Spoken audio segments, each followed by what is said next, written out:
Boa noite a todos, espero encontrá-los todos bem.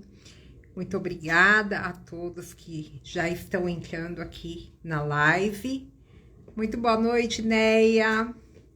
Pessoal, hoje é a segunda live desse projeto que eu estou fazendo em parceria com a Clínica Fonocin e em parceria com o Dr. Rodrigo Luz, né?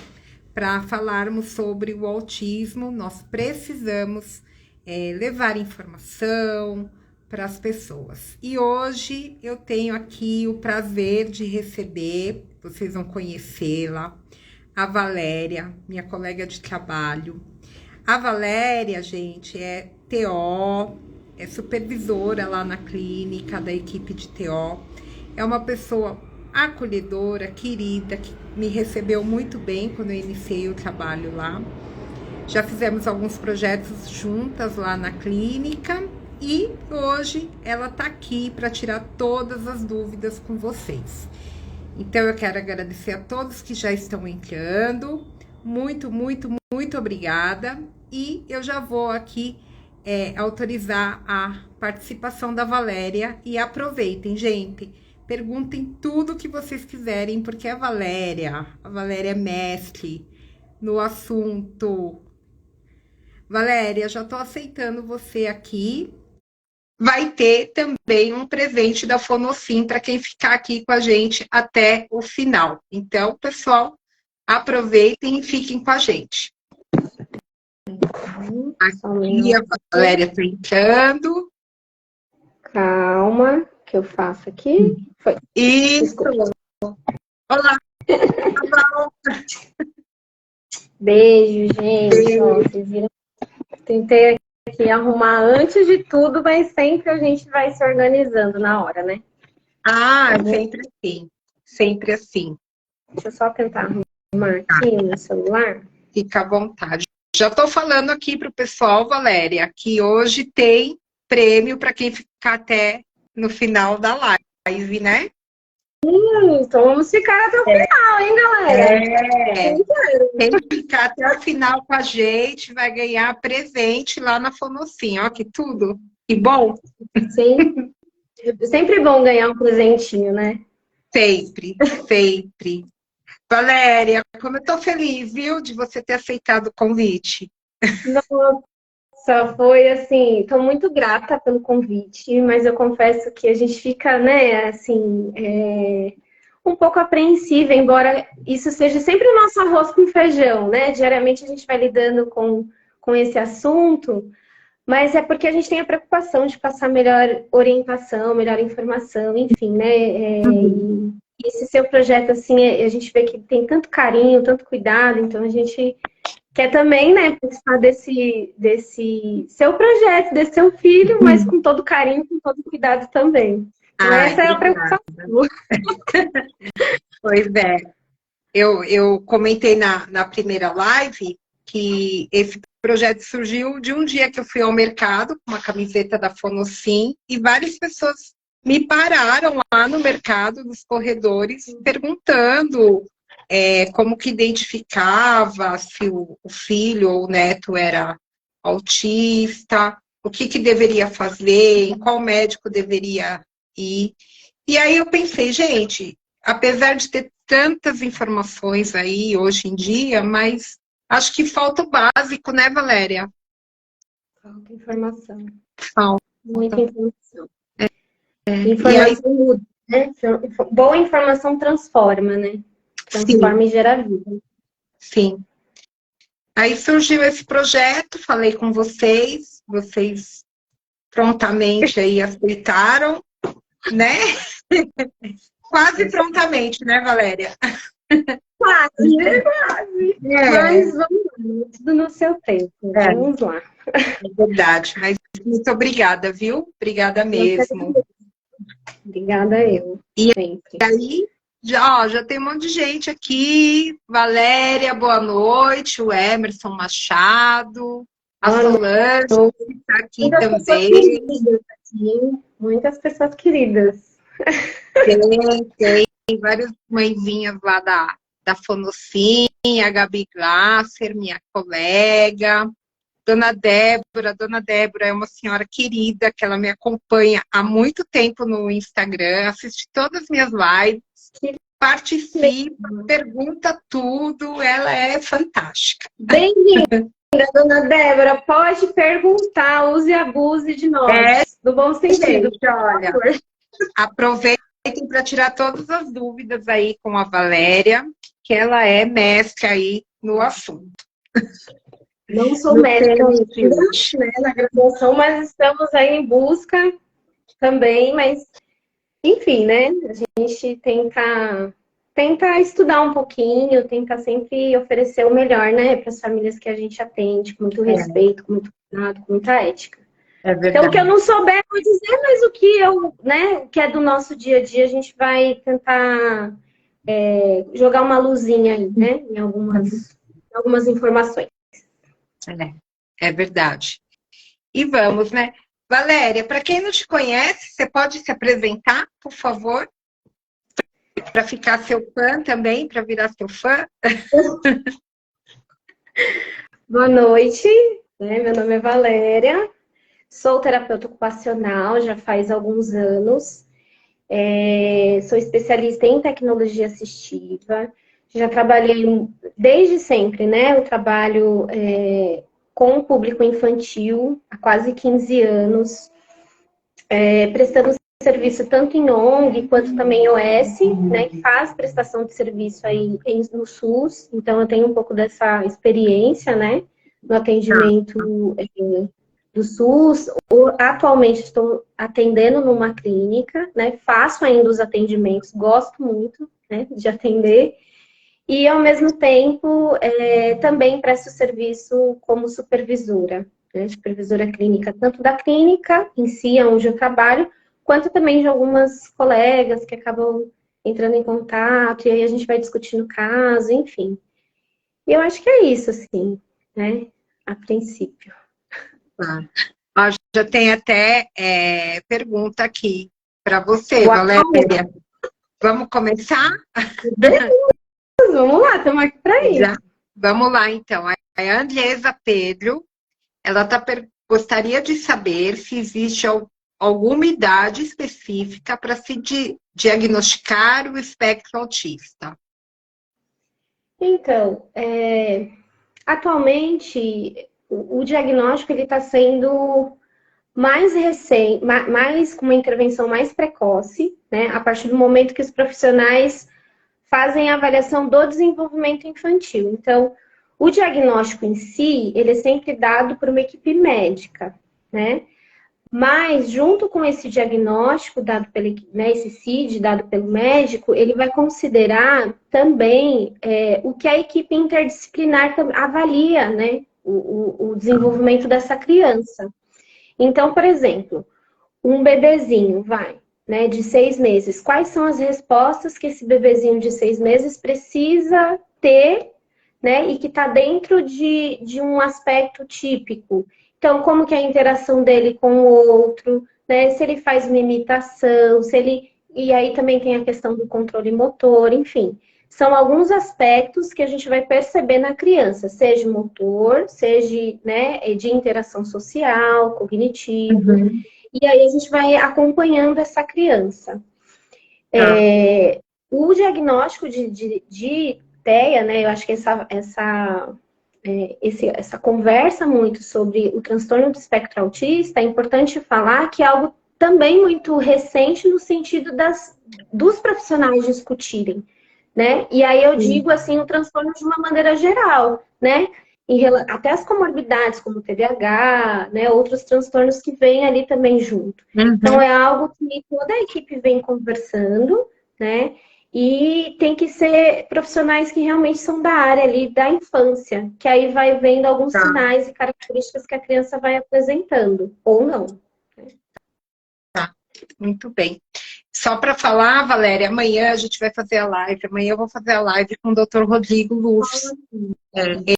Ele é médico, ele é psiquiatra e ele vai falar do diagnóstico e também a importância do diagnóstico precoce. Então, extremamente importante, né? Porque o bebezinho, ele já faz essa interação, ele já tem essa vontade de interagir, ter, né, interação social com o outro. Então, ele faz coisas exatamente para chamar a atenção do adulto, né? Então, joga as coisas no chão, aí olha e dá risada e vê a nossa afeição quando a gente fica fazendo, ai, que bebezinho bonitinho, vai pro... E ele fica de olho, né? Ele busca essa interação social. Então, tem alguns aspectos que a criança com autismo, o bebê com autismo, não apresenta essas características. Ou, né, tem uma outra vertente aí. Crianças que vinham num processo de desenvolvimento adequado, e aí, de repente, a mãe fala, olha, estava tudo bem, né? Ele parou de balbuciar, parou de buscar essa interação, ele até dava tchau, mandava beijo. Então, é um espectro, né? E aí, com um espectro, a gente vai considerando aí várias características. Tá bom? Respondemos, Andressa.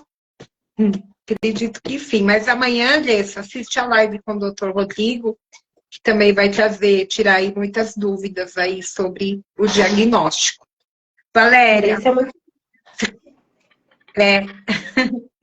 Ô, Valéria, eu queria te fazer uma pergunta. Quando eu entrei na clínica, apesar de ser formada em psicologia, mas o meu curso foi um curso assim, que não trouxe muito conhecimento sobre outras terapias. E aí, quando eu entrei lá na Fonofim, eu tive até que ter uma mini aula com você para entender o que faz um TO.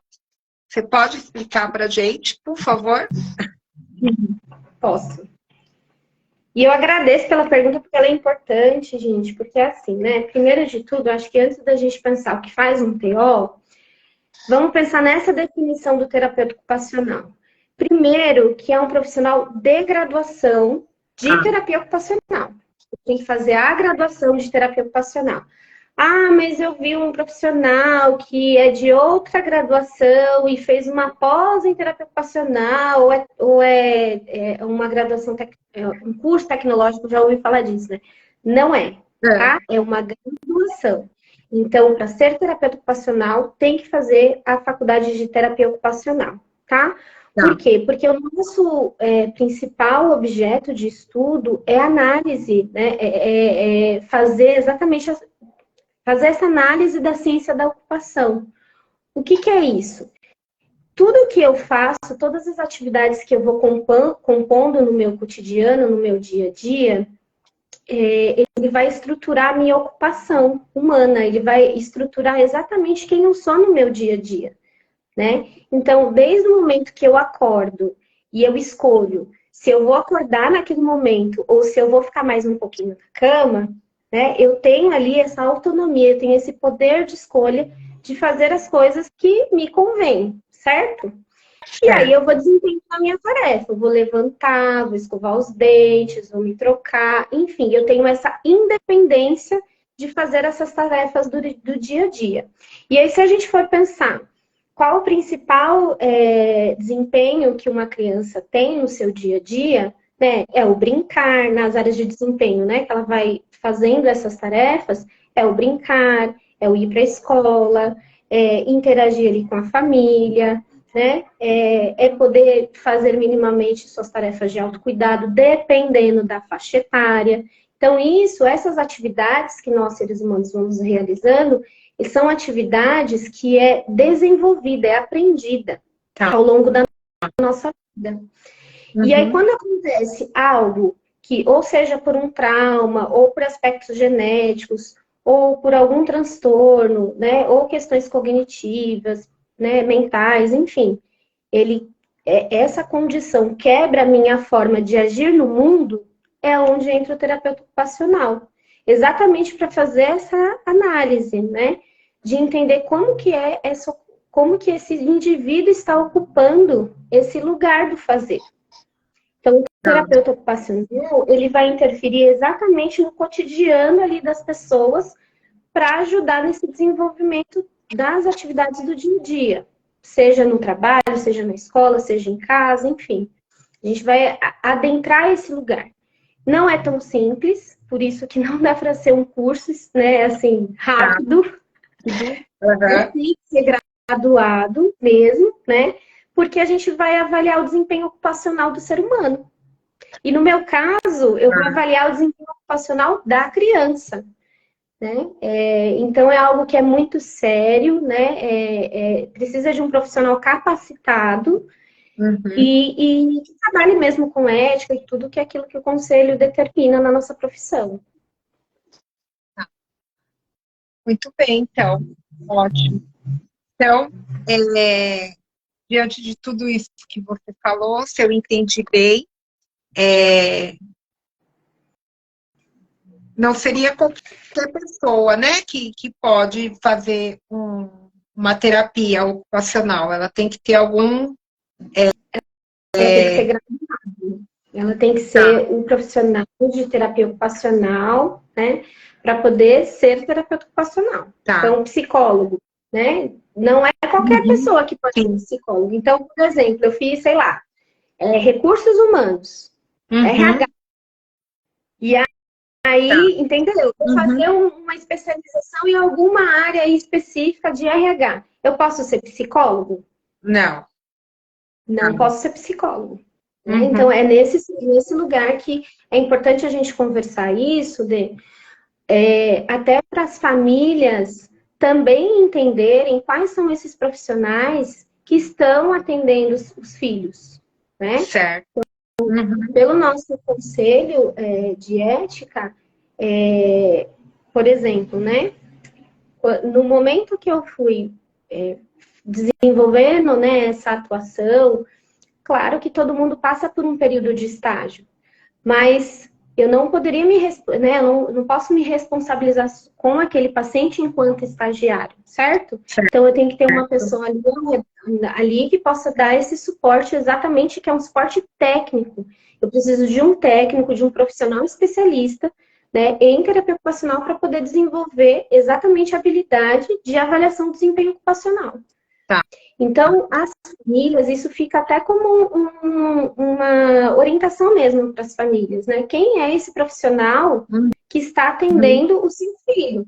É psicólogo? Então, tem que ser formado em psicologia. É terapeuta ocupacional? Tem que ser formado em terapia ocupacional. É fono, fonoaudiólogo e assim por diante, né? Então, eu acho que isso é importante, assim, as famílias entenderem que para cada intervenção, existe ali o profissional capacitado para desempenhar aquela tarefa. Sim. Não adianta, né, querer trocar os papéis, né? Ou querer que faça as terapias, mas sem conhecer o profissional que está atendendo a criança, né? Exatamente. Acho que isso é... Porque eu vejo lá uma angústia muito grande, sabe, Valéria? Tem que fazer as terapias, mas, na verdade, eu acho que pouco se pensa, né? Quem é esse profissional que está atendendo o meu filho, né? Sim. E quando a gente faz o atendimento lá, o que é importante, assim, que eu acho que é muito único mesmo, né? Esse acolhimento, né? Desse primeiro dia, que a gente conversa com a família e faz a apresentação. Essa família precisa conhecer quem está atendendo, né? O seu filho, o seu sobrinho, né? O seu neto, enfim. É importante conhecer esse profissional. E o profissional precisa conhecer quem é essa família. Porque a gente vai fazendo as intervenções exatamente para ajudar a família nesse processo. Então, o meu foco é a criança. Mas eu tenho algumas redes de apoio ali que eu preciso dar esse suporte, né? Seja para família, seja para escola, ou nós mesmos, entre nós, a equipe interdisciplinar, a gente mesmo vai conversando um com o outro, né? Sobre como que está o desenvolvimento daquela criança e o que o outro pode ajudar nesse processo. Então, é uma rede de apoio geral em volta dessa criança. E aí eu tô falando criança porque esse é o nosso foco hoje, né? Então, é de extrema importância, né, o trabalho da equipe, né? É muito importante, muito importante. E é aquilo que você falou, né? Quando você entrou na Fonosim, a gente acaba, oi, tudo bem? Quem é você? A gente vai conversando ali exatamente para articular essa coisa. E quando eu fiquei sabendo que as famílias iam ter ali um suporte, claro que a gente queria muito, né? Assim, mais. Porém, né? A gente está muito grato É. por ter esse tempinho, né, com você lá, junto com as famílias, exatamente porque vai também dando esse suporte. Então, a gente entende que quando uma criança responde de uma maneira satisfatória, não é porque ganhou na terapia ocupacional. Claro que tem os objetivos terapêuticos e a gente vai conversar um pouquinho sobre isso mais para frente. Mas a gente entende, né, que esse ganho é um ganho de toda uma equipe que vai construindo, né, e desenvolvendo esse plano terapêutico do paciente, que a princípio, né, para cada setor, ele é muito específico, né, dentro do seu setor mesmo, né, mas que ele vai se tornando unificado para a criança, né, porque ela vai dando essas respostas aí em diferentes contextos. E isso é relação humana. Isso são as relações, é o poder das relações com um olhar profissional ali bem estruturado, bem dirigido. Então, não é qualquer pessoa que vai desempenhar esse papel, seja de terapeuta ocupacional, seja de psicologia, fono, físio, enfim. Então, tem que ser um profissional capacitado. E essa capacitação a gente vai alcançando ao longo do caminho profissional mesmo, né? Do desenvolvimento, né? Nosso, até mesmo assim, né? Das nossas afinidades, né? Porque psicólogo pode atender, sei lá, pessoas que usam drogas, diversos problemas, mas algumas a gente não tem afinidade, né? Então a gente vai desenvolvendo, vamos sabendo também, né? Olha, eu gosto mais disso, não me dou bem com esse tipo de público. E aí é onde nós vamos nos desenvolvendo. A gente vai se especializando em certas áreas do conhecimento que isso vai nos tornando expertise, né? Num determinado assunto, e no outro que não, aí eu tenho que ter a ética de compreender, olha, esse lugar eu não consigo estar. Eu sei qual que é a minha atribuição como terapeuta ocupacional, né? Mas nesse lugar específico, não sou eu que vou atuar. É o meu colega que tem essa expertise, entendeu? Sim. Então, vou dar um exemplo, assim, na terapia ocupacional, eu tenho muitas amigas que faz o processo de reabilitação, né, de ortopedia, traumatologia, então pessoas que acabam machucando a mão, aí tem todo um processo de reabilitação. Eu não tenho essa expertise, exatamente porque tem um método para você poder fazer essa intervenção, né? Então, cabe eu, enquanto profissional da área, como terapeuta ocupacional, posso atuar? Claro, porque eu tenho esse conhecimento. Eu sei aonde buscar exatamente as respostas.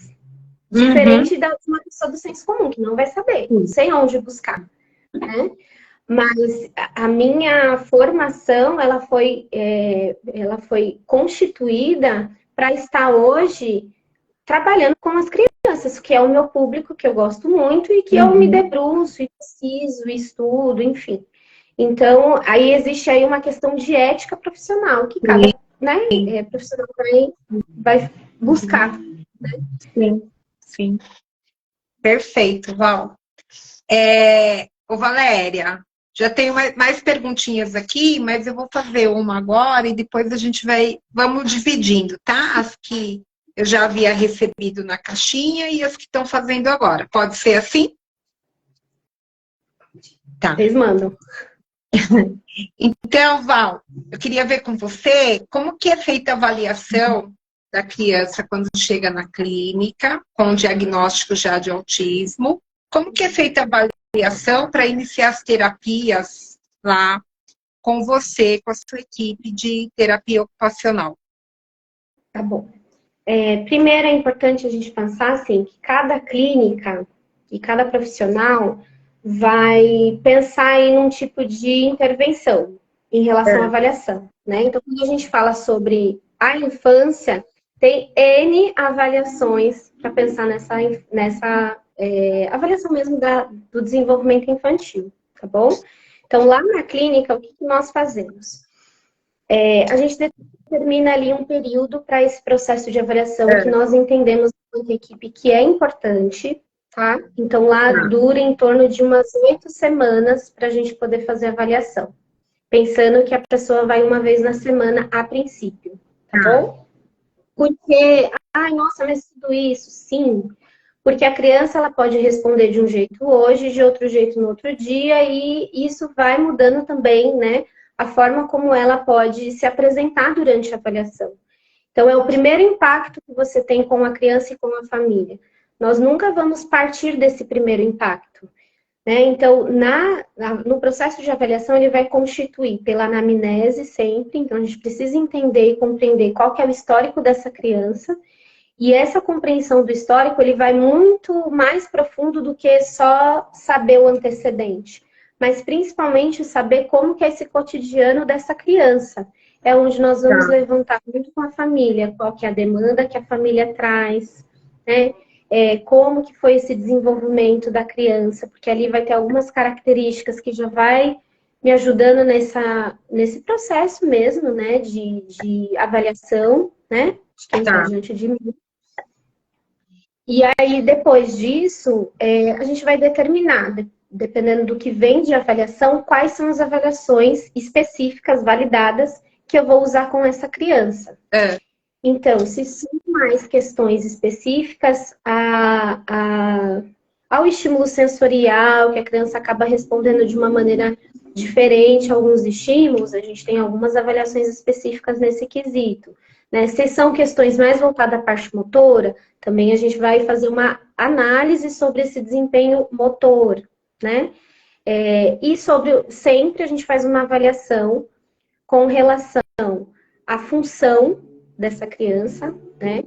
E aí tem uma avaliação específica que a gente usa que chama PED, que é uma avaliação muito que o terapeuta ocupacional utiliza, que avalia exatamente a capacidade, né, funcional daquele indivíduo de 0 até uns 7 anos e 11, 6 anos e 11 meses. 6 ou 7 anos e 11 meses, são as avaliações que eu esqueci, mas é mais ou menos nessa faixa etária. Hum. E uma que é extremamente importante, que a gente fala que é o COPM. Essa avaliação chama medida canadense do desempenho ocupacional. Ou seja, É. eu vou chamar a família para entender qual que é a principal demanda que ela quer desenvolver nessa criança. O que, que é importante para ela? Então, depois que a gente fecha toda essa avaliação, a gente vai conversar com a família e dizer, olha, de tudo isso que você me trouxe, de tudo isso que eu observei, É.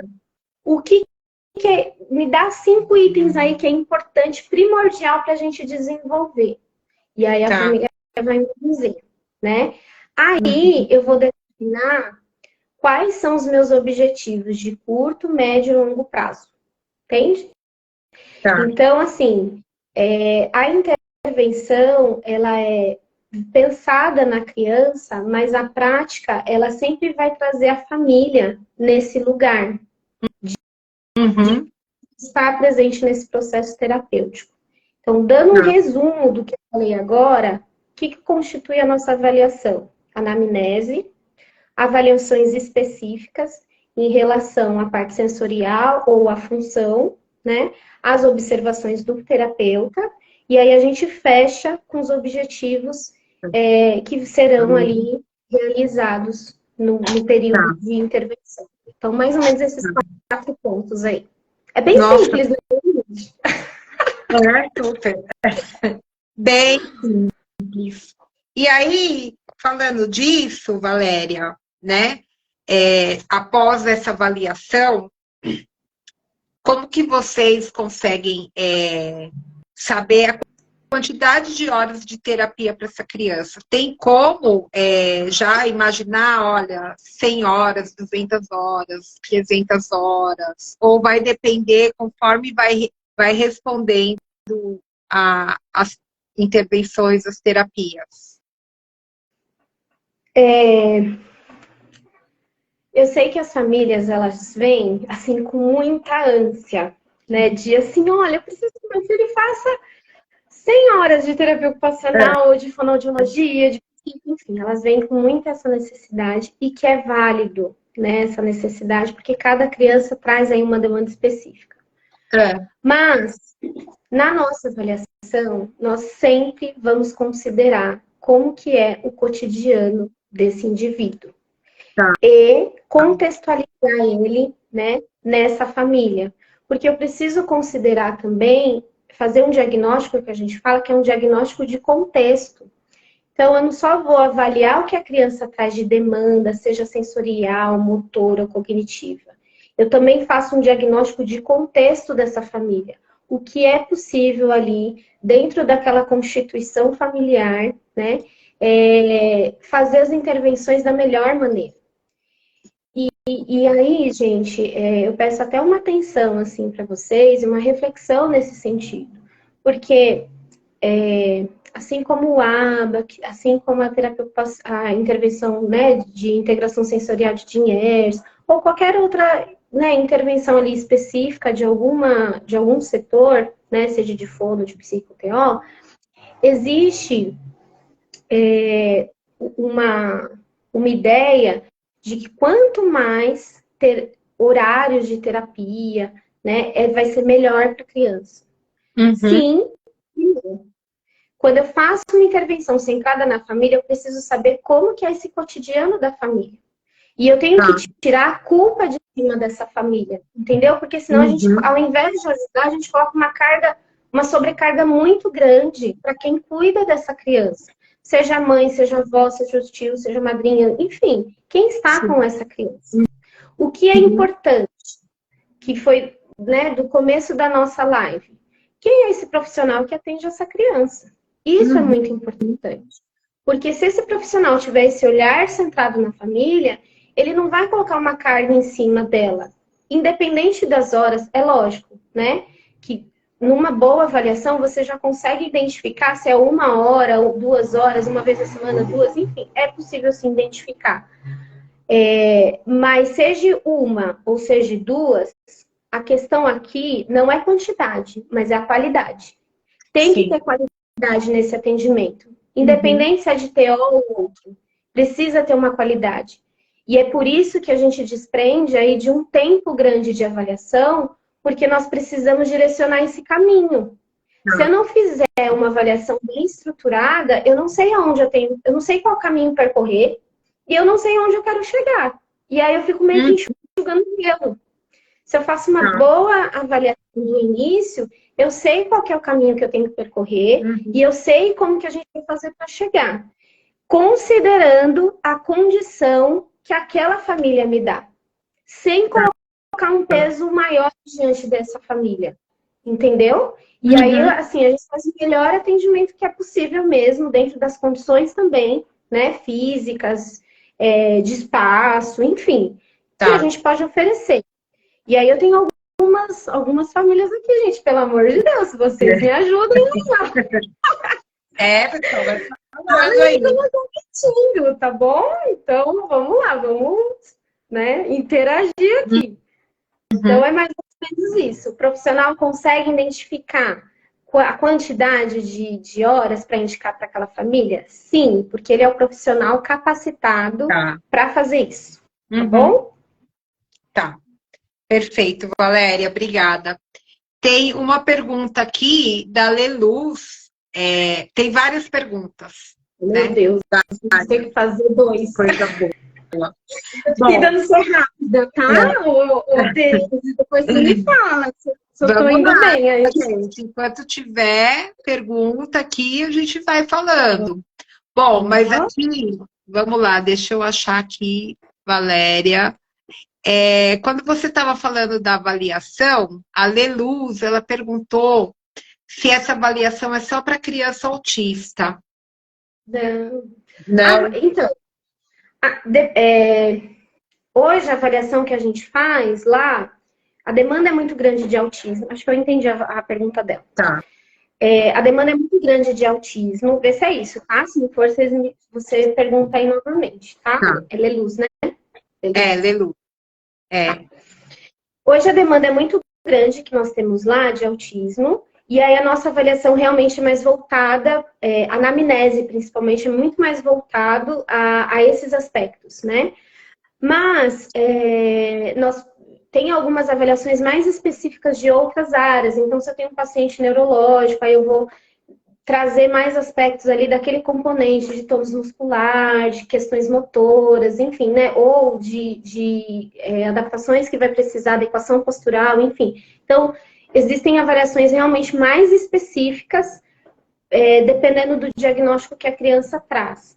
Mas lá na Fonosim, as avaliações que a gente utiliza, além de ser, né, tem algumas que são específicas para as questões sensoriais, mas a gente utiliza as avaliações que a gente fala que é ouro. Então, quer dizer o quê? Que a gente pode utilizar com um número de pessoas grande, independente da idade, sabe? Independente do diagnóstico.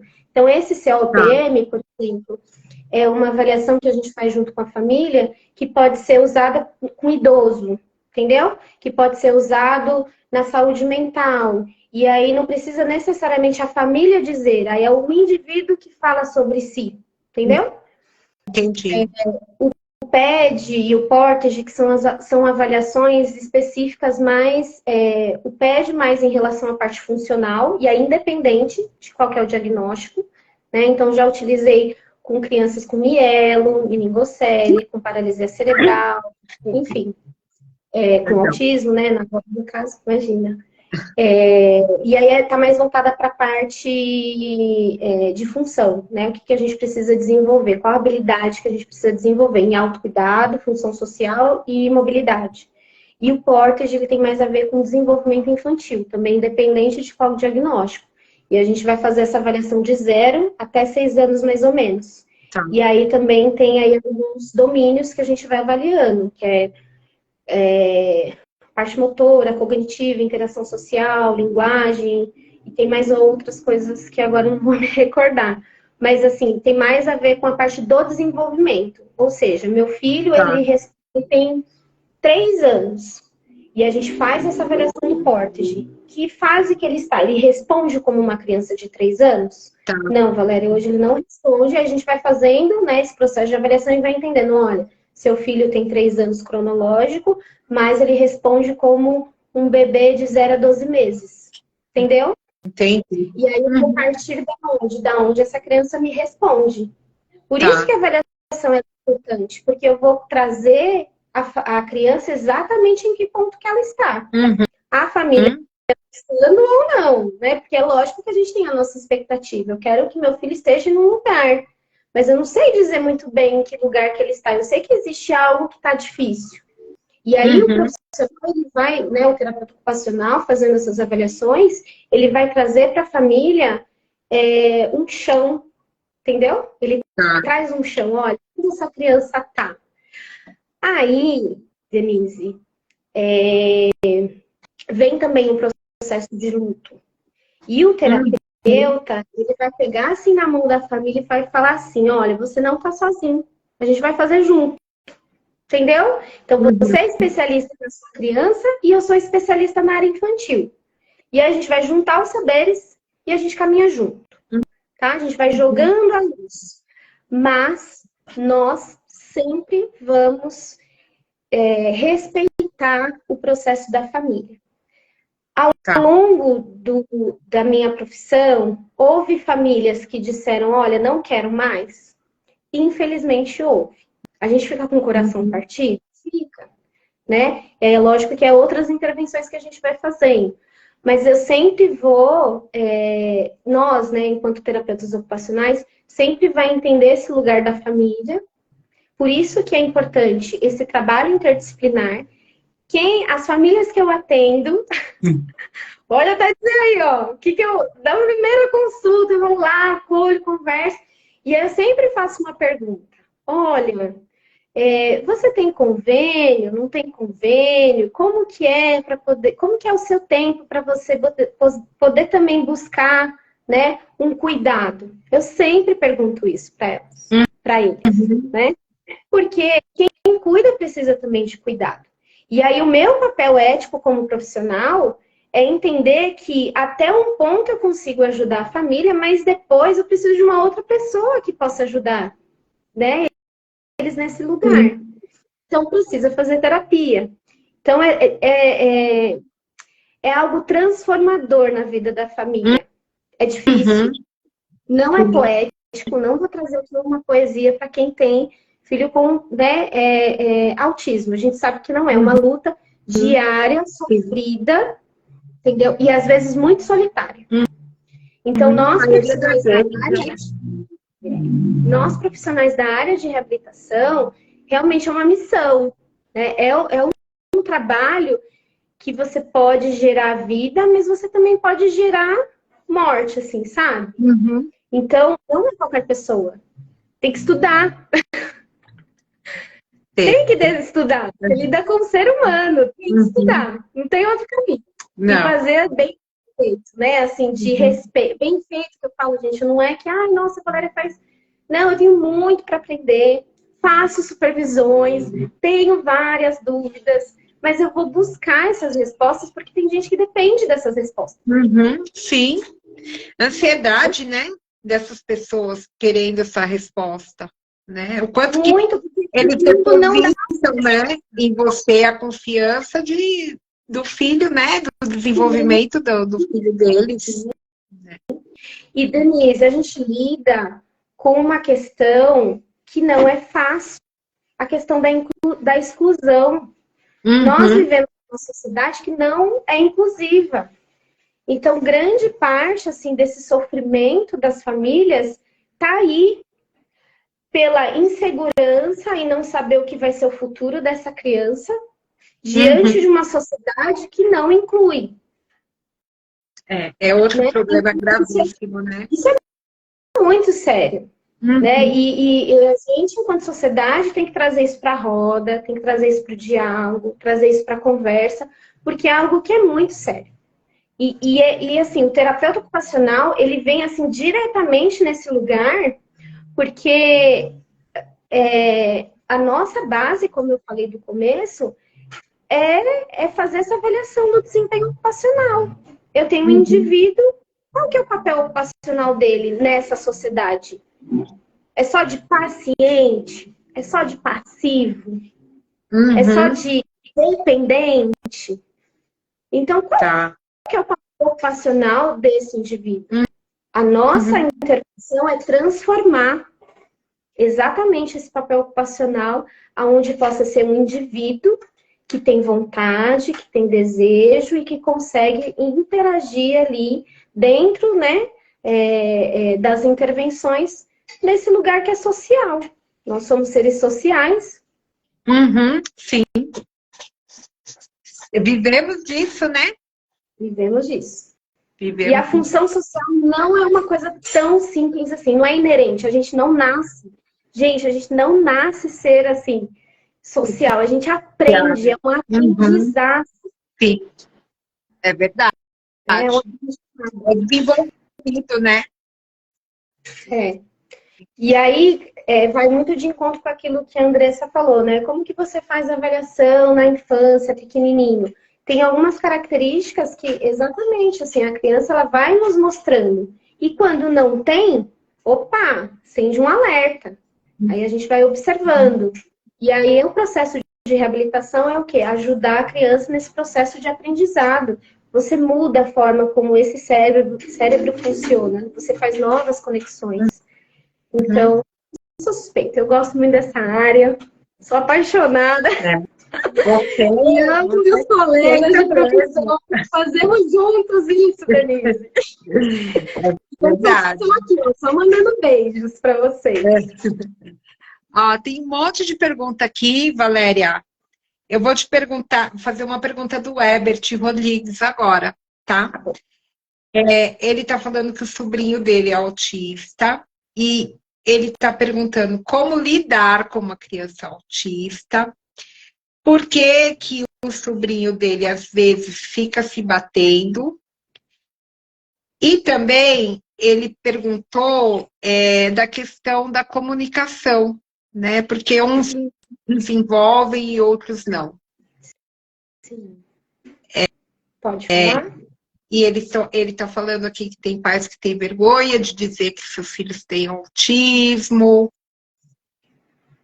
Entendi. Também. Nossa, são muitas coisas. Espera aí que eu vou anotar aqui. Tá. Vamos lá. Quer que eu vou te falando? Quer que eu vou te Quero. falando? Tá. Então, a primeira pergunta dele foi como lidar com a criança autista. É o sobrinho dele. Tá. Sobrinho, tá bom. Então, vamos lá. Acho que a minha primeira questão vai ser: seu sobrinho faz terapia? Porque se você quer lidar com ele da melhor maneira, um caminho é você participar do processo terapêutico do seu sobrinho.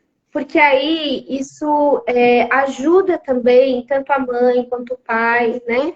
A poder tirar um pouquinho, sabe? Dessa responsabilidade ali das costas e achar que só eles que têm essa importância de lidar com o filho. Então é muito legal. Herbert. Muito legal, Herbert, sua pergunta, porque isso amplia também para quem vai assistir, quem está assistindo ou quem vai assistir essa live, para poder se sensibilizar também nesse lugar, né? De preocupação de como lidar com a criança autista. E quando a família passa a frequentar esse lugar terapêutico, é onde a gente vai instrumentalizando exatamente a família de como lidar com essa criança, porque a gente entende como que ela responde, como que ela funciona. E a partir do momento que a gente compreende como que a criança funciona, a gente consegue criar meios ali para que ela possa dar respostas mais adaptativas ao ambiente. Então, gostaria muito de ser mais específica na minha resposta para o Herbert. Mas cada criança é tão única, né? Que, assim, o que é importante? Participar desse processo terapêutico. Isso é a primeira importância. E eu acho que a segunda importância é não ter dó da criança. A gente não pode ter esse sentimento de dó, porque a dó coloca a pessoa, o indivíduo, num lugar de incapacidade, entendeu? E às vezes a criança não tá nem aí, né? Ela tá de boa de hora no mundo. Ela tá super tranquila. Meu Deus, tadinho, tá. Por quê? Porque quando a gente também tá com dó, a gente favorece comportamentos inadequados.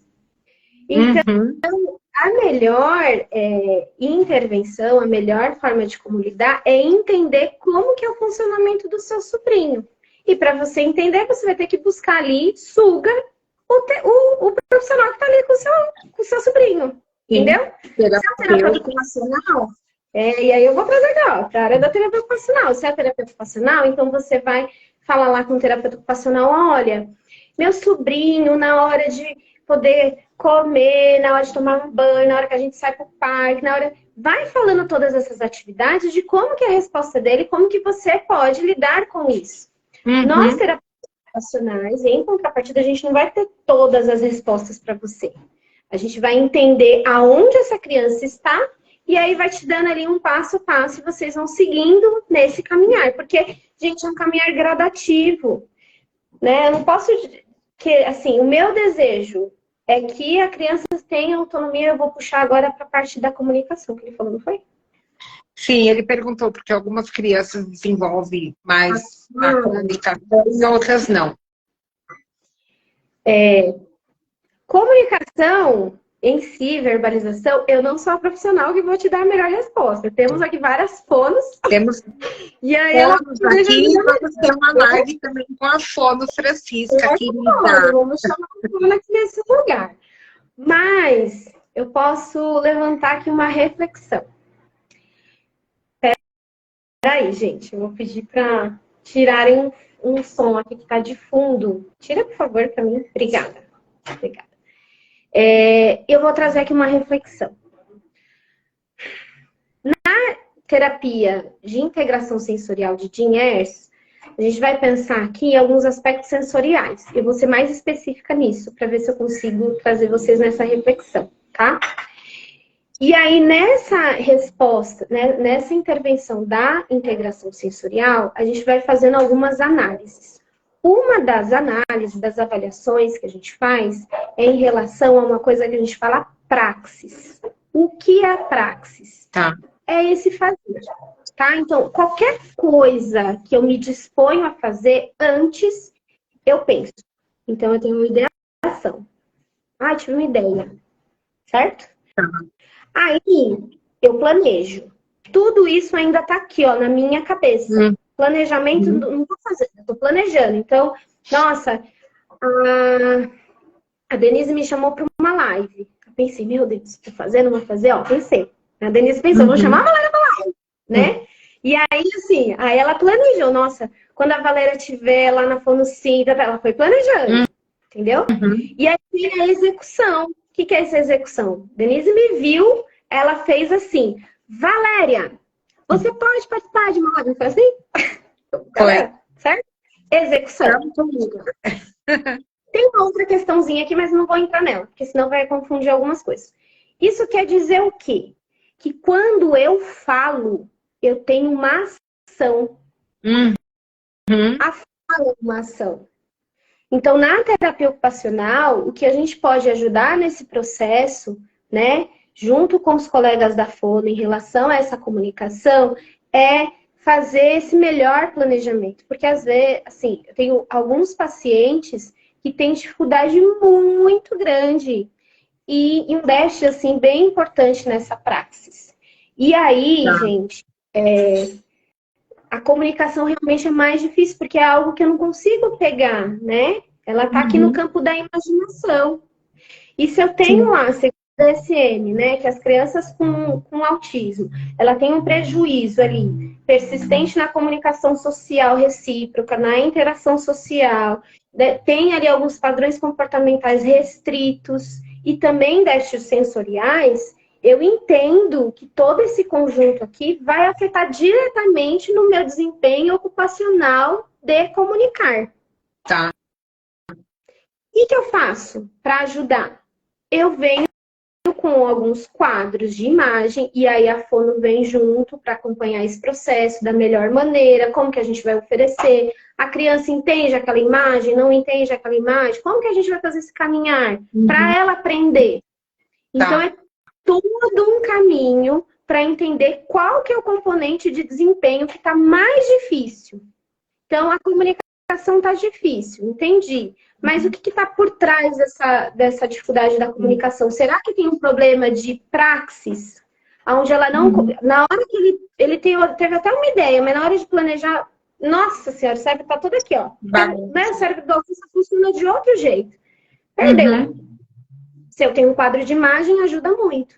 E hoje, independente do nível, né? Se é nível 1, nível 2, nível 3, eu tenho pacientes que fazem muito esse uso da imagem, né? E eu não uso, e aí depende da função do terapeuta.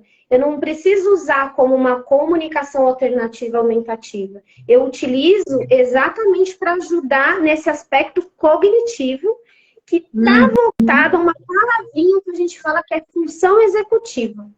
Aí é um outro capítulo, aí ele já vem com uma outra coisa. Eu não gente, que aula!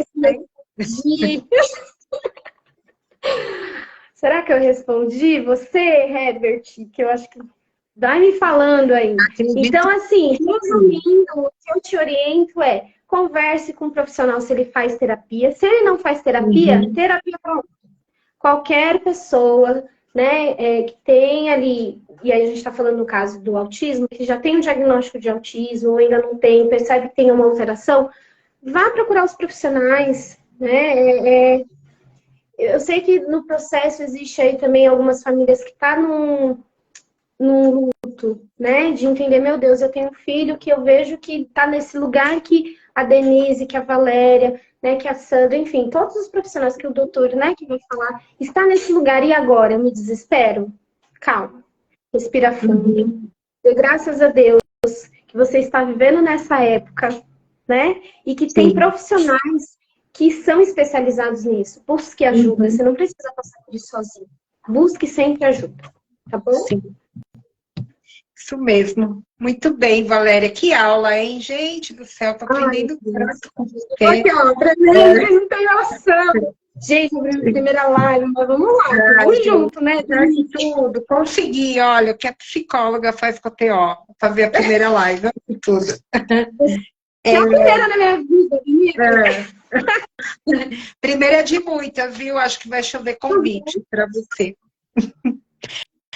Ô, Valéria, só para falar aqui, quando a gente estava falando a questão da quantidade de horas, a Karine Fono, querida Karine, ela deixou uma observação aqui que tem chegado muitos laudos médicos com horas exorbitantes e a questão, né, que a família acha que tem que cumprir essas horas, que a gente ouve muito isso, né, e que quem determina a quantidade de horas, a Karine está falando que são os especialistas, não os médicos, e principalmente, né, que a criança é uma criança, ela precisa também de brincar, de ter o tempo dela em casa, né? Não é só terapia. Não. E aí, às vezes eu pergunto também para algumas mães, né? Mas se fizesse, 40 horas semanais de terapia, como que ia ser a sua rotina? E a rotina do seu filho? Né? Que horas você ia parar para almoçar, para tomar um café da tarde, para ir para a escola, para brincar em casa, né? E isso a gente vê muito, né? Essa ansiedade de ter que fazer as terapias, ter que cumprir as horas determinadas lá, e às vezes é uma carga impossível, né? De se cumprir. Até da família mesmo, para a criança. É isso que a gente estava falando. Ai, Karine, olha. Karine, maravilhosa. Queria ter aula com ela. É isso, gente. Assim, a gente tem que tomar cuidado para não colocar a terapia como um mercado. Terapia não é um mercado, não é um negócio. Terapia é processo terapêutico, né? Não tem como você colocar uma carga em cima da família, dizendo, olha, faz tantas horas que vai dar certo. A gente tem que entender que lugar que é esse que veio essa quantidade de horas, né? Tem muito aí, tem muitas coisas que vêm de outros países. E se a gente não faz uma adaptação cultural do que é possível, né, para a realidade brasileira, a gente vai tentar seguir um padrão que não é nosso. Entendeu? Então, o que você trouxe agora, Denise, em relação à rotina, em relação a qual que é o papel ocupacional dessa criança, que o principal papel ocupacional, assim como o adulto é o trabalhar, para a criança é o brincar. E se eu tenho aqui a família que vem nesse processo terapêutico e a minha intervenção, ela sempre vai estar pautada na função. Que lugar que essa criança vai ter oportunidade de fazer a interação social, de fazer suas atividades de autocuidado, de ter ali o comportamento da maneira adequada, seja na família, que é o papel ocupacional que ela está inserida, é na família, na escola e nas relações entre pares. Não vai ser dentro da clínica. Então, o nosso processo terapêutico, ele vai transpassar aos muros da clínica. Por isso que tem paciente que a gente começa com 2 vezes na semana, com 3 vezes, com 1 vez, e aí regride e volta, entendeu? Porque a gente vai considerar qual o momento que essa pessoa está. Sim. E se ela bem feito, bem direcionado, não é tempo de terapia, gente, que vai modificar. É a melhor orientação que vai modificar. E vou só complementar. Melhor orientação no sentido de que, assim, a família tem que estar junto nesse processo. Porque tem muitos também casos que o terapeuta tá lá, mas às vezes a família não vem, a frequência é baixa, e aí tá difícil, aí vem uma vez, e aí falta outra. E aí você já vê que dentro desse cotidiano não tá cabendo 2 vezes. Para que você vai continuar? É melhor você diminuir uma vez, bem feito, entendeu? Que tá todo mundo ali conversando e dialogando pelo mesmo objetivo, e de uma forma, gente, tranquila, de uma forma sem cobrança, de uma forma que encaixa na rotina e no cotidiano de cada pessoa. Então, não é médico que vai determinar a quantidade de terapia. Uhum. Ele não é terapeuta ocupacional, ele não é psicólogo, ele não é fono, né? Não é psicomotricista, enfim, não é. Não é ele que vai determinar, né? Quem vai determinar é o profissional que atende. É ele que vai determinar, tá? Aqui a gente está falando mal dos médicos? Não, não é isso. A gente quer trazer exatamente os médicos para esse lugar, né? De conversa de diálogo. E houve até alguns médicos, assim, que a gente, lá na clínica, que nós fizemos até uma conversa mesmo, né? Uma discussão de caso. E aí eu entendi esse lugar, né? No caso, essa médica específica que fez algumas indicações, que a gente falou, olha, não precisa, vai ser esse tempo. E a gente não mudamos, né? Aquilo que os terapeutas de referência estavam indicando. Mas por quê? Porque eu acho que tem existe aí uma forma, né? Talvez como os convênios acaba trazendo isso, que talvez dificulta esse lugar. Porque hoje, quem determina os encaminhamentos é o médico, entendeu? E aí ele coloca lá várias horas, ou sei lá, mas para poder ajudar, porque ele também não tem aí esse diálogo com a equipe de reabilitação. E aí aqui a gente tem esse espaço para trazer exatamente a importância da equipe médica com a equipe de reabilitação. Precisa estar conversando, né? Tem que estar conversando e dialogando para eles entenderem qual que é o nosso objetivo nesse processo. Bom? Então, médicos, espero que tenham vários aqui assistindo, senão agora depois vamos conversar. Né? Temos que conversar. É necessário, né? É necessário esse diálogo. Diálogo, sim, que é necessário. Não tem como. Ia ser tão bom, né? Ter essa aproximação. Eu, às vezes, alguns pacientes meus, Valéria, eu tenho muita dificuldade em falar com o psiquiatra que atende o meu paciente. E eu sinto muita falta, até para entender o olhar dele, o porquê daquela medicação. Porque sou eu que estou falando semanalmente com o paciente, né? Eu que estou vendo a evolução ou não desse paciente, do quadro dele, seja de ansiedade, seja do rebaixamento de humor. Mas tem médicos que você não tem acesso, infelizmente. E aí, assim, eu acho que ainda é um desenvolvimento, assim, sabe? Para quem está nessa área, né? De buscar exatamente esse lugar de diálogo. E isso tem a ver muito com quem já tem esse processo de fazer a terapia interdisciplinar, né? Então, a gente, na ânsia, assim, a gente quer estar junto com o outro, né? E aí, às vezes, o médico está um pouquinho mais afastado. Então, não são todos, claro, né? Tem médicos, assim, maravilhosos, mas ainda a gente ainda tem esse lugar aí para desbravar. Então, para as famílias que estão assistindo, vou, assim, com muito carinho, né? Quem vai determinar é o terapeuta, a quantidade de horas, tá?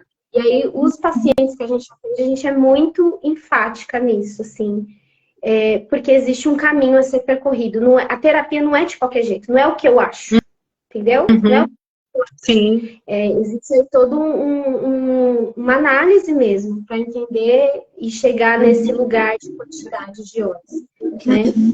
E aí, considerando a rotina dessa criança, dessa família. Porque senão, Denise, a gente adoece uma família. Sim. E é o que a gente mais vê, infelizmente, né? Infelizmente. Então, a gente tá na reabilitação ali, mas a questão de saúde mental, a gente tá meio que pegando ali na mão e compreendendo esse contexto. Isso é algo, assim, que tem que ser considerado. Tá bom? Certo. Valéria, eu tenho 500 mil elogios aqui para você, que você tem que fazer mais lives, que você tá maravilhosa, que você ajudou muito as crianças que você já atendeu, né? Que querem mais lives. Eu vou mandar beijo para todos. Eu tô vendo os pais aqui, meus pacientes. Tá todo mundo aqui, ó, apaixonado. Você é demais, Valéria. Faz mais lives. Famílias sedentas de informação e ajuda. Ai, que lindo. Ai, meu Deus. maravilhosa, uma inspiração diária. Gente, que lindo! Obrigada. O Ebert respondeu dizendo que você tirou as dúvidas dele. Muito obrigada, o Ebert. Participa das próximas também. A dona Débora falou que a live é muito boa, esclarecedora. Gente, que bom. Que bom que você está aqui comigo. Ó, tem mais uma pergunta que eu quero fazer para você e vamos já lembrar o pessoal que quem ficar até o final vai ter brinde lá na Fonosim, que no final da live a Valéria vai falar a palavra-chave para quando chegar lá na recepção, falando a palavra-chave, vai ganhar o brinde, viu, pessoal? Fiquem aí, que tá chegando aqui, né? Quem tiver mais perguntas também já podem fazer, mas tem aqui uma pergunta que uma está complementando a outra. Então, eu vou fazer aqui para você. A Vivi Maciero, a Viviane, querida, linda, ela tá perguntando qual que é o maior desafio no espectro autista. Se é lidar com as crianças ou com os pais. E a Karine Fono, ela perguntando sobre a resistência dos pais em cumprir as orientações. Vocês me colocam numa sinuca de bico aqui, hein? Ai, ai, ai. Eu vou pegar vocês aí, mas irei responder, porque os pais que eu atendo já me conhecem. Eu acho que é muito pessoal, né? Também, mas assim, a minha experiência. Eu acho que é mais fácil atender as crianças. Em qualquer nível que seja. Desculpa, família, mas assim, eu amo você. Porque os pais ali que eu atendo, eles estão, ó, bonitinho, hein? Tá top. Tenho eles muito aqui, ó, no coração. Tem uns que são lindos, né? Todos, né? Todos. Sou apaixonada por todos. Todos que eu atendo, ó, tá 10, viu? Tá legal. Mas por que isso, gente? Porque assim, para mim é muito mais fácil ajudar a criança nesse processo do aprendizado. Né? Tá. Então, assim, como profissional, eu consigo fazer mesmo a leitura dessa criança, que lugar que ela tá, como que ela vai responder. E aí é lógico, gente, não estou dizendo que é fácil o trabalho, não é, né? Criança que dá pau, no sentido das intervenções, exige muito. Né? Então, como sempre, assim, não vou poetizar aqui nossas intervenções. É algo muito desafiador, muito sério, que tem que ser feito com responsabilidade. Mas uma vez que você... São muitos anos atendendo, né? Então, tem coisa assim que fica... Nossa, aqui, ó. Quem me conhece já sabe, eu vou fazer assim. Enfim, aí algumas coisas vão dando certo. Por que eu acho que é mais difícil os pais? Porque você precisa ajudar o adulto a um novo processo de aprendizado.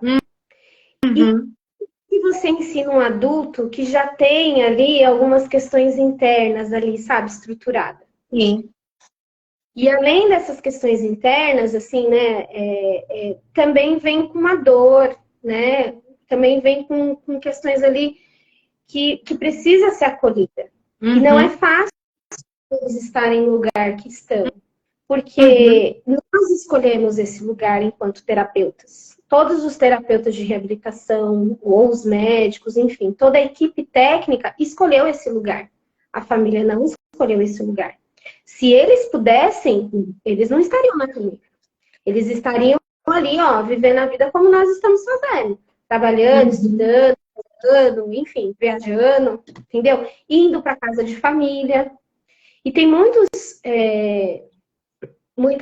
famílias que não conseguem nem passear na casa dos parentes, sabe? Assim, o ir na casa de um parente é algo muito desafiador. Então, e aí por isso que nós, enquanto terapeutas, a gente tem que ter esse cuidado, sim, de acolher, né, a família onde ela está, mas entendendo que nós somos técnicos no sentido de ver e como que a gente pode ajudar essa família da melhor maneira ali, em relação às orientações, né? Então, assim, eu vou analisar qual o processo de aprendizado que essa criança tá, e eu vou analisar qual o processo de aprendizado que essa família A família. Sim, a aceitação também, né? Se eu tento por um canto, né, mostrar, olha, família, vamos, que não é só orientar ali, ó, vem cá que eu vou te passar. E aí o terapeuta tem que tomar cuidado com isso. Não é, sabe, assim, receita, né? Olha, faz isso, isso, não é, entendeu? Na terapia ocupacional, e aí eu vou puxar a terapia ocupacional, mas eu entenda, aí tem todo um olhar também dos outros profissionais nesse sentido, né? Mas a gente não vai passar uma receitinha de casa, olha, vamos treinar lá como colocar roupa. Não é, gente. Até chegar nesse lugar para a criança conseguir desempenhar uma tarefa em casa, tem coisas que eu vou fazendo muito anterior, que são coisas que a gente chama de pré-requisitos. E às vezes a família não faz essa ponte que é o pré-requisito, entendeu? E aí ela quer que a criança coloque a roupa. Mas assim, a criança tem uma questão ali, às vezes, até de sentir a camiseta ou a roupa de uma maneira muito ruim. Então, tem que trabalhar aspectos sensoriais antes. Ou ela tem respostas comportamentais que ela não quer pôr a roupa, porque ela é tão rígida que ela tem todo um movimento ali de fazer em casa que tá um fazer doentio, no sentido que não tá funcional. E aí a família fica refém desse comportamento, né? Então, assim, a minha resposta diante disso é que o processo terapêutico da criança, ele também vem muito junto com o processo terapêutico da família, de vincular, de entender quem é esse profissional, de validar aquilo que o profissional está falando, mas você só faz isso quando você tem uma segurança, entendeu? E mesmo assim, gente, mesmo assim, às vezes, não é. E aí não é só a segurança, eu confio, ela tá falando, eu vou fazer, tá. Porque tem questões internas do indivíduo adulto que é difícil dele quebrar crenças. E aí, minha filha, eu vou deixar aqui para falar, né, sobre essa quebra de crenças. E aí a gente tem isso que eu falo, olha, faça terapia, né? Isso que você tá me trazendo, eu compreendi, né? Isso pode em tais questões do seu filho, do desenvolvimento do seu filho. Mas, para você avançar, você vai ter que levar lá para a terapia, porque isso é o terapeuta que vai te ajudar nesse processo. Então, as famílias que estão aqui, se eu pudesse dar uma informação que, assim, importante o filho de vocês precisa de um norte, né?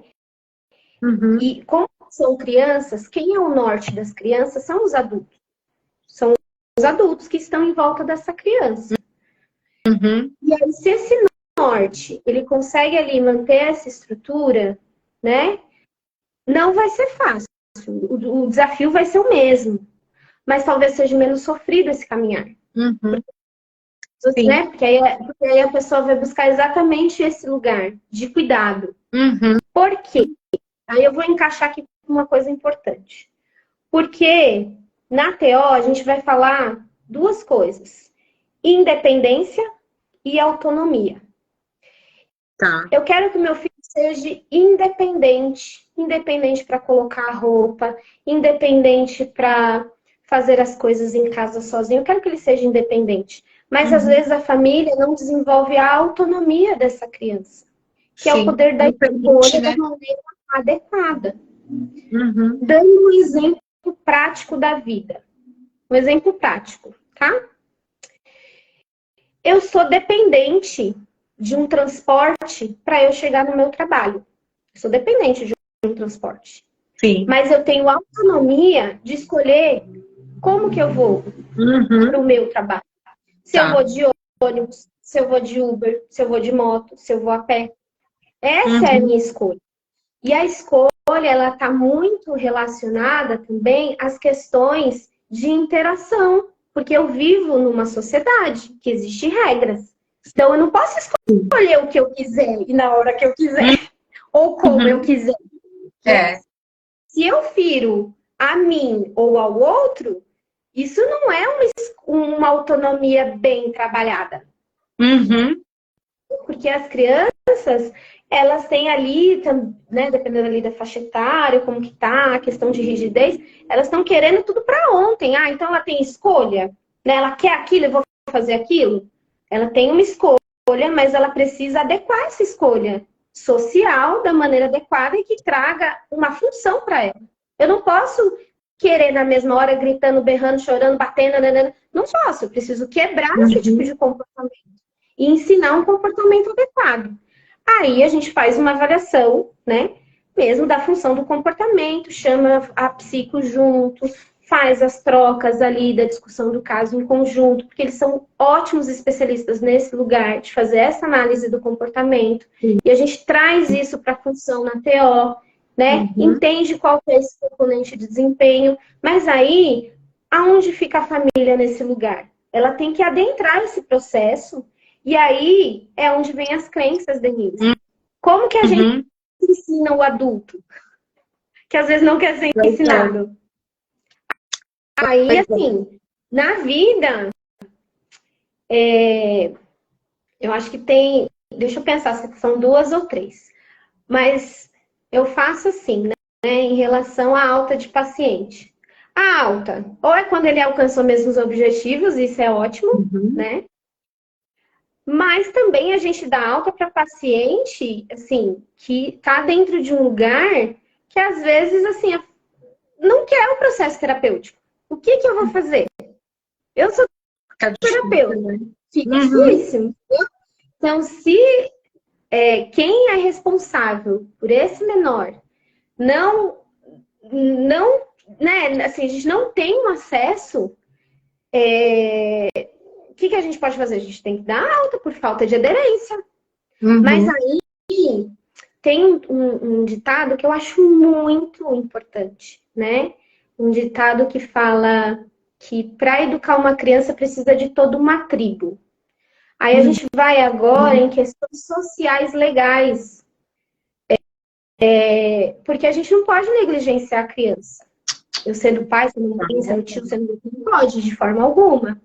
E aí, assim, por isso que tem alguma... né, existem leis que estão ali para proteger a criança e o adolescente. Porque ele não responde por si legalmente. No Brasil, é isso, não responde por si. Quem responde? Tem um responsável para isso. O E aí, por isso responsável. que esses serviços, né? Conselho tutelar, enfim, né? Entender qual que é o ECA, né? Que é o Estatuto da Criança e do Adolescente.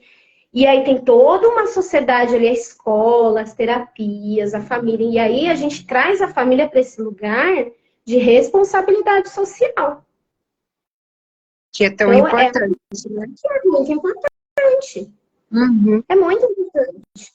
Porque essa criança, ela depende do ambiente, e o ambiente aqui, eu não estou falando uma estrutura, o ambiente eu estou falando do adulto que está com essa criança, para desenvolver. Eu, como terapeuta, tenho um limite também. Eu não posso fazer pela família. Aí é a família que tem que fazer, entendeu? Então, essas relações terapêuticas têm que estar muito claras. Muito clara. E aí as famílias, eu vou trazendo as famílias para esse lugar de responsabilidade também. A família não pode fazer qualquer coisa.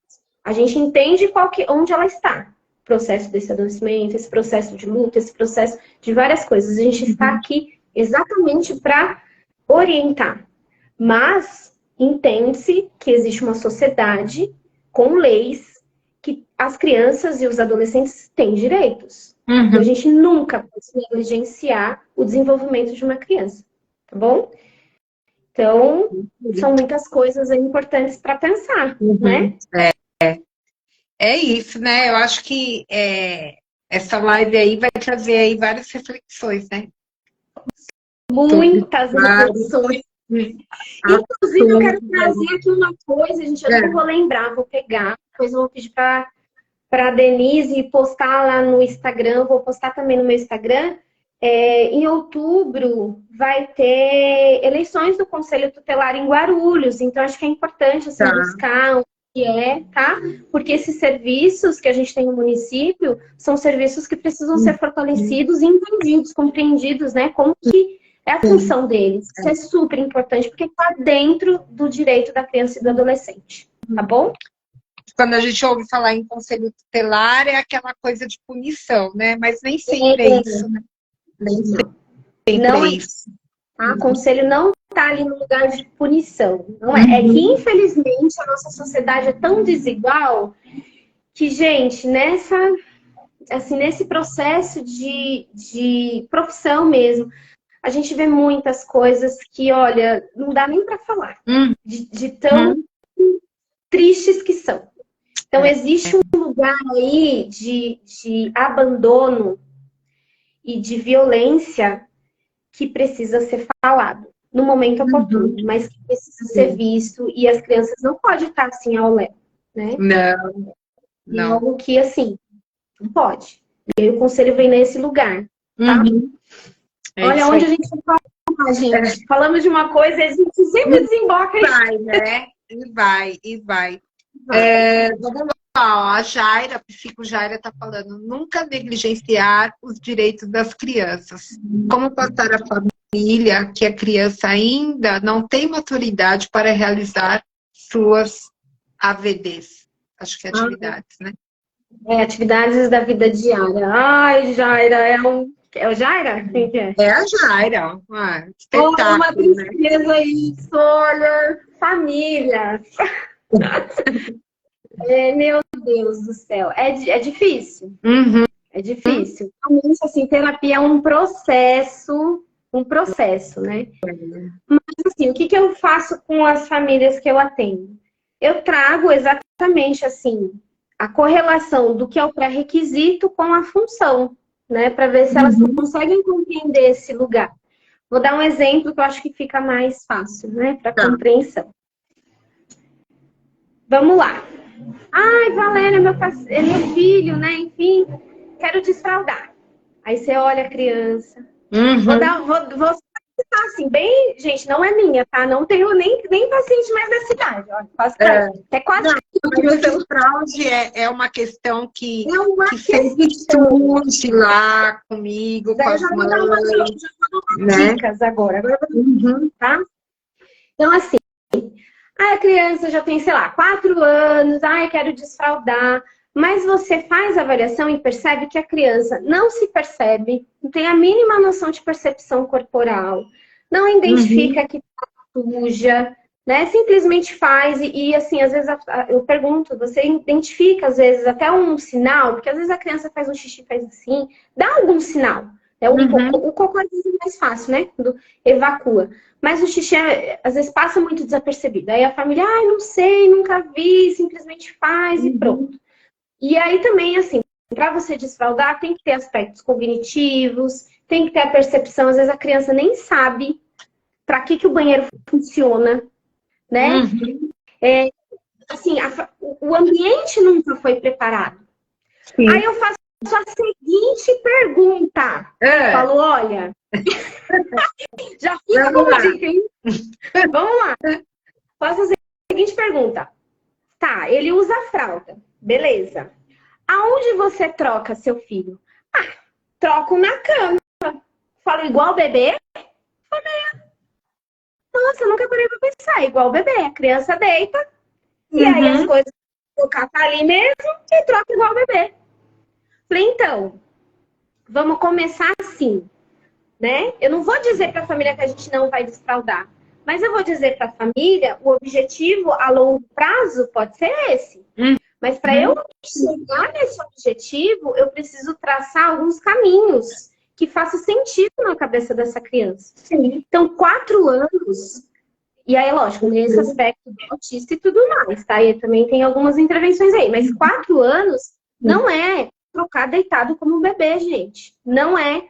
Você vai pegar todas as coisas relacionadas à troca da fralda, então lenço umedecido, a própria fralda, enfim, tudo, vai colocar lá no banheiro.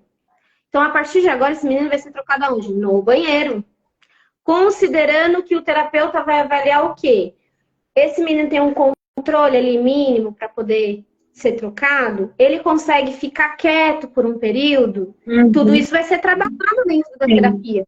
Tempo de espera, porque às vezes a criança não fica esperando. E aí a mãe fala, nossa, Pamela, mas isso é mais fácil para eu poder trocar, senão eu não consigo trocar.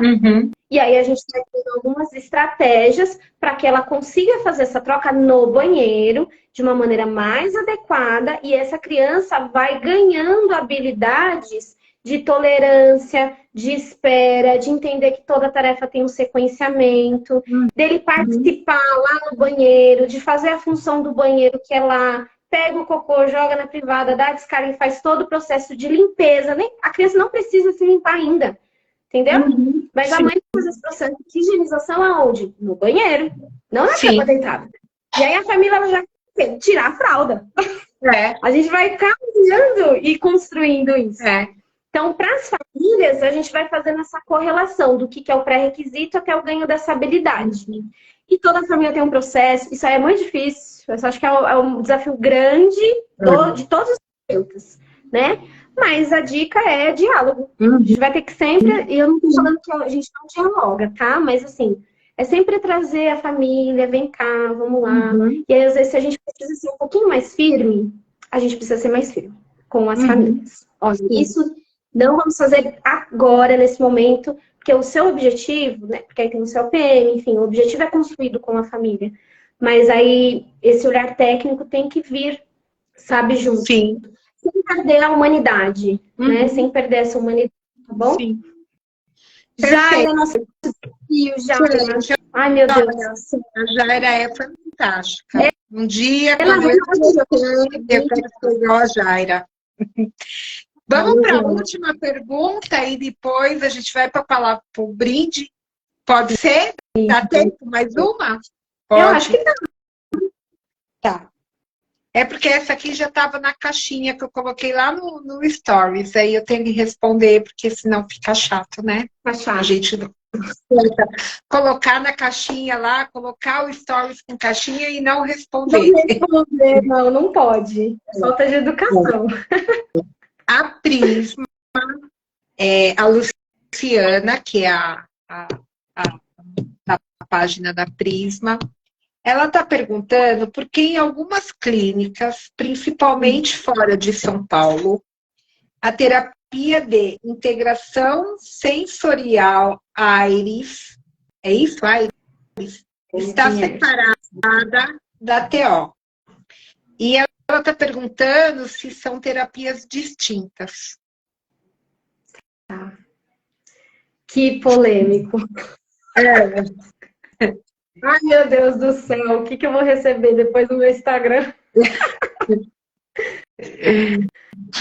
Quem foi que perguntou mesmo? Foi a Luciana, da Prisma Brinde. Da Prisma, gostei da sua pergunta, ótima, tá? Bem pertinente. Então, vamos lá.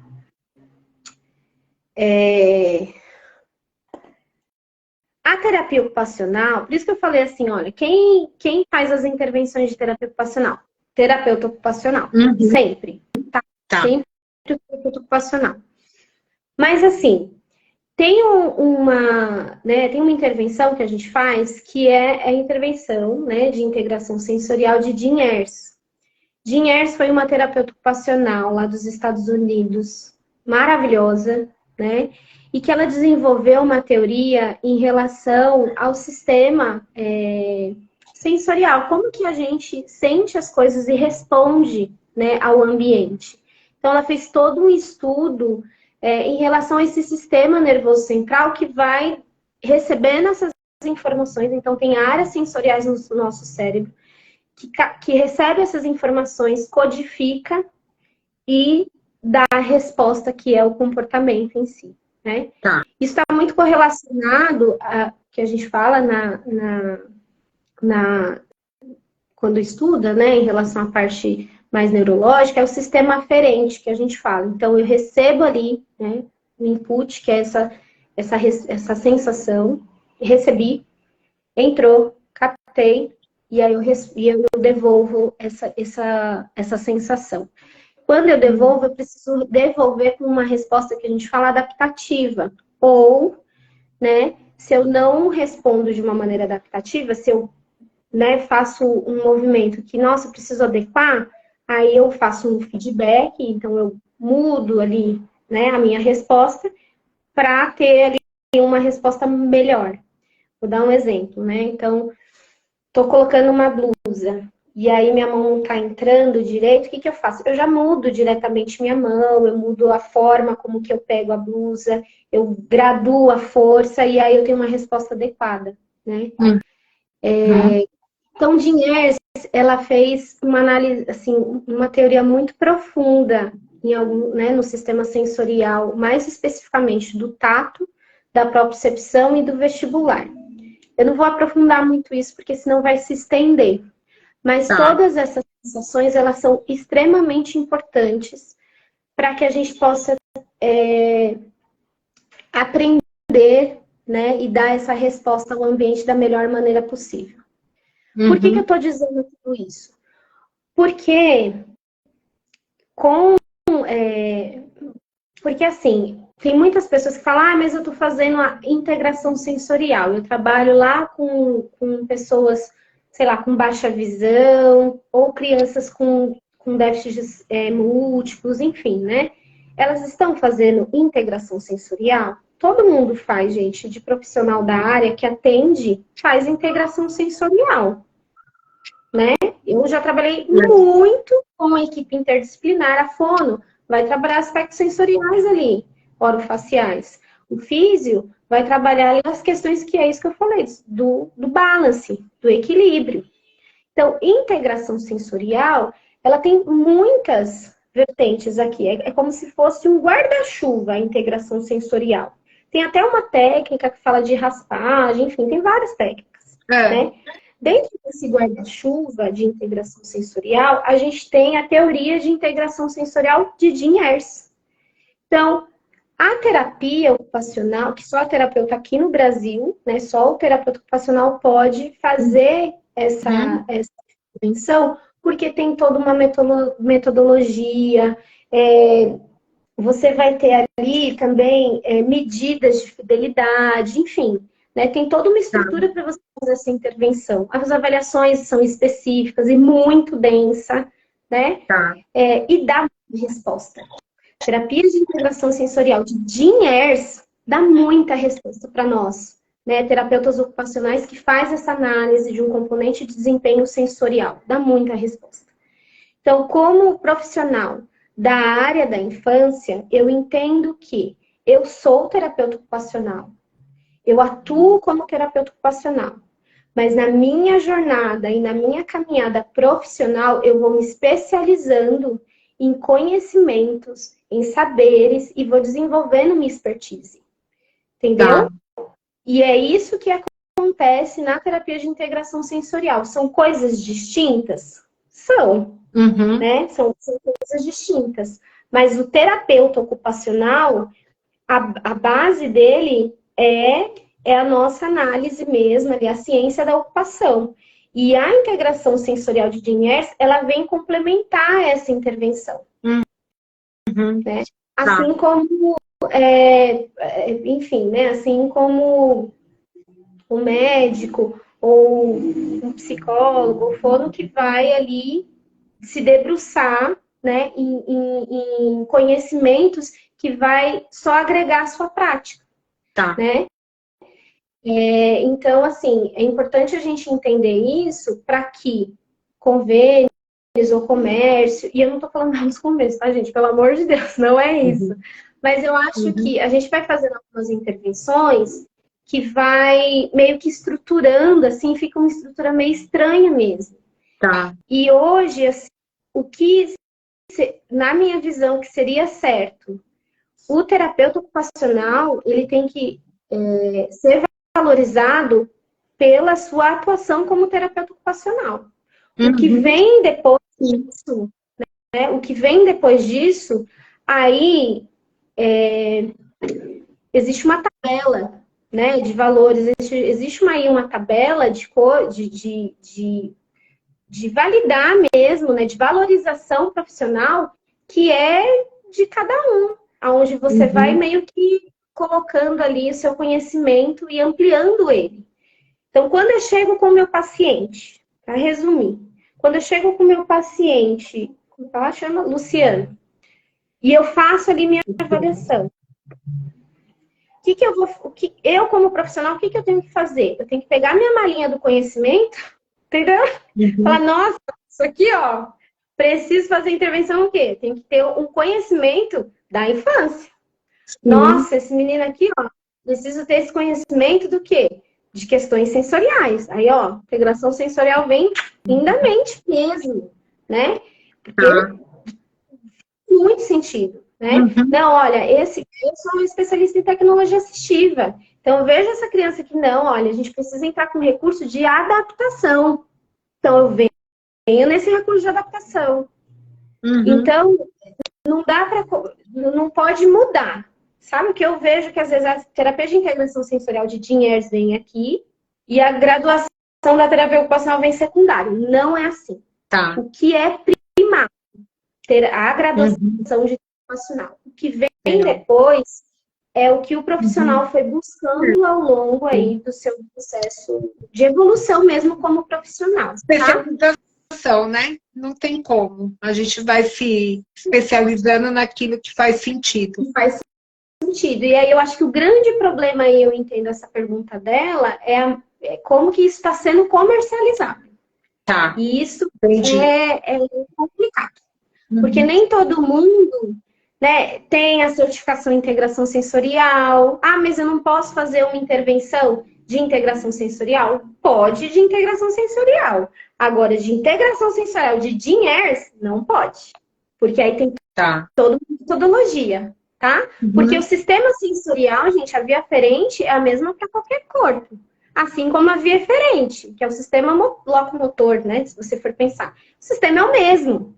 Só que aí tem, né, assim, tem teorias que vai se debruçar, vai estudar, vai, enfim, entender muito melhor, e é isso que faz a diferença. Então, todo profissional de terapia ocupacional precisa ser valorizado como profissional de terapia ocupacional. O que é secundário, aí vem, e a gente vai dando essas respostas para a família, tá bom? Eu não sei se eu respondi, viu, Luciano? Mas muito obrigada pela sua pergunta. Vai gerar várias questões aqui para mim. E aqui, ó, a sua colega TO tá falando realmente isso, ó. Não existe TO-ABA e TO de integração sensorial. Terapia ocupacional é uma ciência única.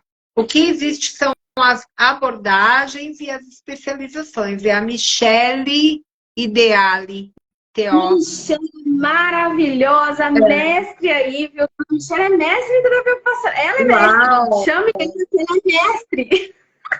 Vou puxar você aqui, dona Michele. Michele, muito obrigada. Que honra, hein? Muito obrigada. Bom, pessoal, quem ficou aqui até agora, levanta a mão aqui, manda um oi.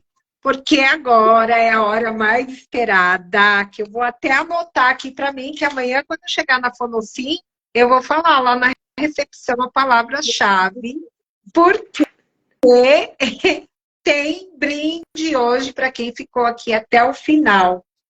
Você tá com o brinde aí ou vai ser surpresa para mostrar? Eu não tô. Não tenho aqui. Tá. Mas, gente, eu sei qual que é o brinde e eu quero para mim já. Não é eu o da semana passada, viu? O da semana passada com a Sandra foi um bloquinho, uma caneta super fofo. E o da live da Valéria é outro brinde bem legal também, que eu já quero. Já até pedi pra Sandra. Eu quero também. Eu quero isso. Tá aí, eu quero. Pois é. Tá bom, amanhã eu lembro vocês, hein? Vocês me lembrem de eu lembrar vocês. Ó, tá todo mundo aqui falando oi, oi, oi. A Mari, a Vivi, a Karine, a Adriana Fono tá aqui, a Rose tá aqui. Rose, um beijo pra você. Todo mundo vai chegar na Fonocinha amanhã, tipo 7 horas da manhã. Chega todos nós. A Jéssica também já tá aqui, a Jaira, tá todo mundo aqui, gente. Obrigada, viu? Para quem quiser falar com a Valéria, pode entrar em contato ou lá na Fonocim ou chamar a Valéria aí no Instagram, no direct, que a Valéria conversa com vocês, viu, pessoal? Estão perguntando Conversa. aqui como que faz para falar com você, viu, Valéria? Então, o contato, tem outro contato, fora o Instagram ou a Fonosim? Eu acho que é mais fácil colocar mesmo, assim, sabe? Tá. Assim, no Instagram é mais Tá. fácil, né? Tá, E quem tá próximo na Fonosim tá por lá. Deixar esses tá, dois contatos, tá tá bom? ótimo. Muito bem. Meu Deus. Bom, pessoal, chegou a hora. Chegou a hora. Vamos lá, Valéria, para ganhar o brinde amanhã, que é fofo, que eu já quero. Fala pra gente qual que é a palavra-chave, que eu vou chegar amanhã lá na recepção da Fonosim e falar para Vicky a palavra. Qual é? A palavra é autonomia. Autonomia, gente. Tudo que a Valéria proporciona aí para as crianças, autonomia. Que lindo, Val. Vamos desenvolver a autonomia dessas crianças. E ó, a Fono ajuda muito ali quando a gente faz todo um trabalho com a parte da comunicação, o psicólogo vem junto, quando a criança consegue entender o comportamento e responder da maneira adequada. A TO, então, nossa, é a nossa Bíblia, a autonomia, o poder de escolha. Escolher entre um brinquedo ou outro, escolher se quer girar, se quer balançar, escolher uma roupa do guarda-roupa, o cara azul, o cara vermelho, enfim, é a autonomia. Então, se a gente buscar a autonomia da criança da maneira adequada, é o primeiro passo, tá bom? Então, é ali, ó, vamos caminhar na autonomia da criança, tá bom? É isso, gente. Olha, Valéria, foi maravilhoso. Você arrasou. Parabéns. Acho que tá todo mundo saindo aqui dessa live assim mais ciente do quão valioso é o seu trabalho, o trabalho das terapeutas ocupacionais, né? O quanto traz de benefício para a criança. Então, eu só tenho que te agradecer imensamente pela sua colaboração, pela sua participação, pela sua doçura, pelo seu carinho, por tudo, viu? Você é fantástica. Muito obrigada. Olha, eu te agradeço muito. Olha, gente, eu tô com a mão suando, assim, tô muito, assim, sabe? Emocionada mesmo, porque é um tema que eu gosto, né? Eu sei que, assim, tá em mim. Mas eu consigo ali falar no dia a dia, a gente é meio que natural isso, mas quando tá na frente de uma câmera é outra coisa, né? A gente fica num lugar de, meu Deus, que lugar que é esse? E é legal isso, porque assim, a gente não tem. A gente não é autossuficiente. A gente precisa do outro sempre para seguir em frente. Então, eu agradeço demais ao seu convite. Enfim, né? Essa é a primeira vez, viu, Denise? Tá vendo? Primeira de muito. Você tá todo mundo querendo mais live com você. Muito obrigada mesmo. E obrigada pela participação de todo mundo. Porque, assim, foi muito acolhedor, né? Eu acho que foi bem bacana. Valeu, experiência. Foi ótimo. Teve muita participação, tanto escrita, não deu para ler todas as mensagens, peço até desculpa aí, não deu para ler todas, mas teve muita participação também. Entrou muita gente na live, né? Então, olha, arrasou. Obrigada, viu? Vou te convidar sempre. Sempre, sempre, sempre. Eu quero agradecer a família. Bom, obrigada pelas famílias que estão aqui, as famílias que acompanham. Eu não vou falar todos para eu também, né, não ser assim. Pra não dar ciúme. Tá? Mas eu vi o nome de cada um e pessoalmente, para deixar que eu vou agradecer. Ó, amei a presença de vocês aqui. Muito obrigada. E dos amigos, né, amigos, familiares. E quem mais veio, assim, que eu não conhecia e não me conhecia, então, assim, prazer mesmo, né, poder ter essa troca. Foi ótimo. E, ó, amanhã, Val, o Dr. Rodrigo Luz, psiquiatra, especialista em atendimento infantil, vai estar aqui falando sobre o diagnóstico, sobre a importância aí do diagnóstico precoce para o desenvolvimento da criança. Então, todas as dúvidas que a gente tiver amanhã sobre diagnóstico, que médico que eu tenho que ir, com qual idade, e por que do autismo é amanhã com o Dr. Rodrigo. Então, você já está convidada e todos vocês que estão assistindo aí também, por favor, participem, porque vai ser maravilhosa a live com o Dr. Rodrigo Luz. Você já viu, né, uma anterior que eu fiz com ele, e ele é pura luz mesmo, né? Ele é muito fantástico, assim, uma pessoa bem humana, bem, sabe, assim, que acolhe bastante. Então, não percam. Vale super, super a pena e ter a oportunidade, né, de ter um profissional desse patamar e tá tão próximo. Nossa, não dá para perder, não. Não dá. Só aproveita. Muito obrigada a todos pelo incentivo, por estarem participando. Muito obrigada aí a vocês por essa oportunidade de estar aqui hoje com uma pessoa tão especial que a Valéria, né? E é por vocês que eu estou aqui. Então, muita gratidão a todos vocês que também, assim, confiam no meu trabalho. Obrigada, viu, gente? Boa noite, Valéria. Beijo no coração de todo mundo e até amanhã. Até mais. Tchau. Boa noite. Tchau.